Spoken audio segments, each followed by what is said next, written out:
Hello everybody, welcome back. My name is Phil Earle, doing these blogs for BookTrust, and I'm delighted today to be here with one of the finest storytellers that we have in the UK at the moment, a gentleman whose books I like a lot. This is Tom Palmer. Hello. And we're going to be talking today about this idea that's one of the themes of the residency, which is this idea that we are all readers, whether we know it or not, and this idea that whatever your reading journey, there is a book out there ready for you to discover. And Tom, I've come to speak to him because I think he's a great example of this. And Tom, I was hoping you could tell us a little bit about the path you took in terms of discovering reading. Thank you. Pleasure. I didn't like reading when I was at school. I didn't enjoy it. I struggled with it. I was intimidated by it. I was confronted with page after page, wall after wall of words. Yep. I couldn't cope with it, and I just knew I was going to fail to finish the book, and I felt that I was a failure as a result of that. Okay. So my mum, my mum wanted to get me into reading because she loved reading for pleasure. She wanted me to do the same. So she got me reading. I liked football then. So she got me reading match reports in newspapers.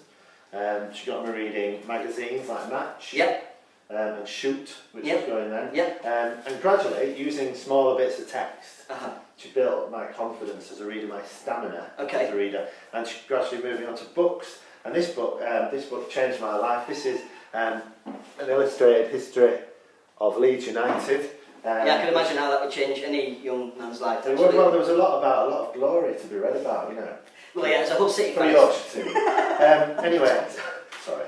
We said we weren't going to do that. Anyway. So I finished this book. Yep. I finished it. I got to the end. Yep. And I felt really good that I finished the whole book. Okay. And that took me on to have the confidence to read other things. Okay. But it wasn't that thing of finding one book and then it's like a magic wand and then you're on to reading what people would class as proper books. You stayed with... I did move to other areas of the library. Sure. I went to the travel section because I wanted to know about the rest of the world. Yep. I started reading some fiction. Okay. But I still do read sports books. It's an important part of my diet. It's not a stepping stone to better reading. Yes. It's an end in itself. But reading whole books gave me such confidence, and I felt really proud of myself. And this is the message you're trying to convey with the work that you do in schools. Yes, I mean, you speak in 120, 130 schools a year. I do. And what's the message you're trying to get across when you're in there? That like your message, there is something there for everyone. Whatever your hobby is, there's something to read. But it doesn't have to be a book. It could be a newspaper. It can be a magazine. It can be a website. It can be non-fiction, fiction. Okay. There's lots of stuff out related to people's hobbies. And if you go to a library, there's a lot of material there. And if you talk to a librarian, a public librarian or a school librarian, you will find that they will be able to help you find the right book for the right child. And that is vital, that the right book is found for the right child, but also that there is someone in the library there to interpret the library for them.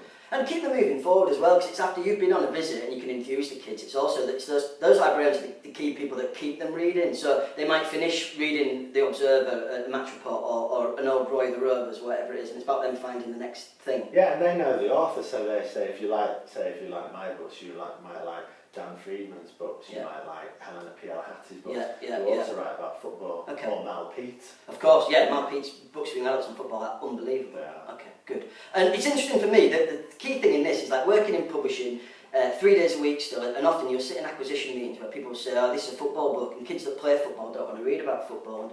And the great thing about Tom is that he proves that theory wrong. You know, of your career, you've like 250,000 books sold, and it's something that's really worth remembering. It's about tapping in that right subject to that right child, and that audience is out there. Brilliant. Thank you, Tom. Thank you. I hope that's useful. Do seek out Tom's books and Tom's events. He really is the most inspiring reader and speaker. So thanks, Tom. Good to see you. I will see you soon. Thanks for tuning in.